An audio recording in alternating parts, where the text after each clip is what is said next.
پاشو بشوره حتما. ها؟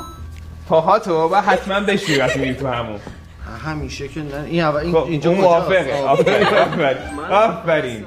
وسط نیستی دیگه، وسط نداریم. آخه میدونی موقعی که شامپو رو تو میزنی دیگه پایینه.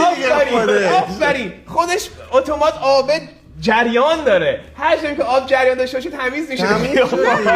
آب جریان داشته باشه تمیز نمیشه. چرا بابا؟ تو ظرف میخوای بشوری آب جریان داره. آخه مگه ظرف نیست پای آدم که اولا؟ پای دیگه بعد بشوری. خانم تمیز 32 سال.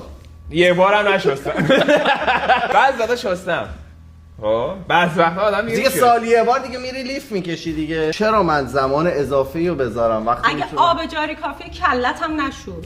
خب اگه نمیشه. نه یه سری جاهای نه یه وایسا یه سری مکانهای حساس آدم میشوره. آب جاری کافیه دیگه. نه یه پا آخه چیز نیست اونقدر. پا خبری نیست. اون با هم جاری کافیه.